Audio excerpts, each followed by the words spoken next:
Annette here with Beautify Spearfish. I am with Cappie, and we are here in his Cobblestone Building. Yeah. This is a net zero building. He's going to give us a little tour of it, tell us a little bit about it. Come on in.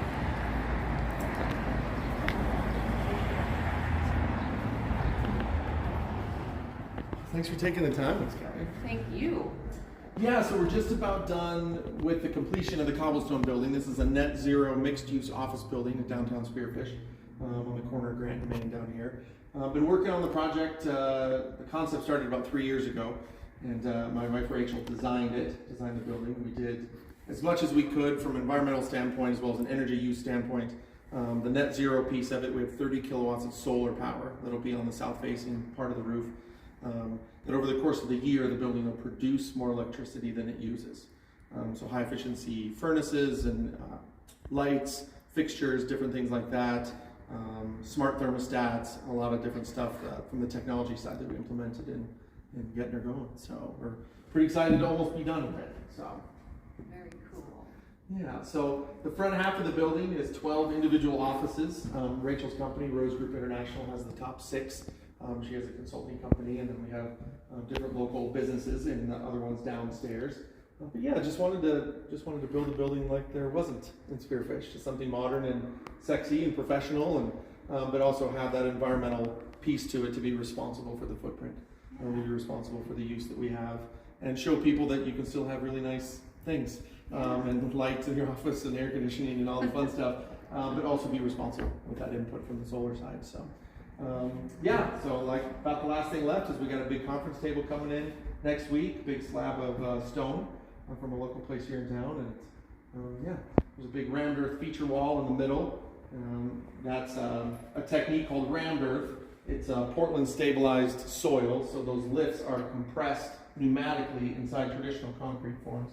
And we just built that as an accent wall because we just like how it looked, and it weighs about 15,000 pounds. And the building is populated with, we have 5 different artists, all women, from around the area. We have a sculptor and a painter, a photographer, a fiber artist. And yeah, and Rachel likes plants, so we have lots of plants. Plants so, are good. Yeah, plants are good. So this is Alexandra. Hello. Hi. So the back of it has 4 Airbnbs. We put those together, so vacation rentals. But with a spin towards the executive level. So we've had executive teams reach out to us where they want a place to stay for 4 to 6 weeks, but don't want to stay in a hotel necessarily, want a little bit more of an apartment feel to it. So they're fully furnished little apartments, about 1,000 square feet each. And yeah, so in walking distance of all the cool things we have in downtown Spearfish. Yeah. Yep, all the eateries and the coffee shops and the breweries. So yeah, so good location, and yeah, happy to be able to do it. So I'm kind of curious. I would think that this might be a pretty expensive place to rent. Sure. You know, if I wanted to have an office building here. Sure. So tell me about. Yeah, one of the things we worked really hard to do was to stay inside what we call a normal human budget. You know, geared towards professionals. So we're $700 as an office. We have rented all 12 offices. There are none available right now. But we wanted to make sure that that included everything. That is your internet. We have dedicated fiber optic into the building, all recycling, trash, everything. So literally you, your laptop, or whatever furniture you want, roll into the office and start right away. So everyone has their own secure network, so you can have private correspondence if you're a financial advisor or a therapist or anything like that. And that was also something to be able to future-proof the building for anything that came up in the future. You know, we've stubbed out some extra conduit in the outside of the building, so 5-10 years from now, there's a new technology that we don't currently have employed. We have access to get it into the building, and we don't have to dig up concrete to do it. So, yeah, the outside of the building is a super insulated structure. We went with an ephes, like a stucco finish, but also using local river stone, cobblestone, to accent some of the building. And in the back on the decks, there's a big gabion wall that creates a little bit of a microclimate on the deck, so it kind of holds the heat. It's a heat bank. So if you're sitting out there in the morning having your coffee, the wall's still nice and toasty. Yeah, so try to be as thoughtful as possible with some of the design, and Rachel gets all the credit. I just put things where she tells me to put them, and make things happen the way she wants them to happen. So we're a good team for sure. So. And how do you know how much energy you're producing versus how much energy you're using?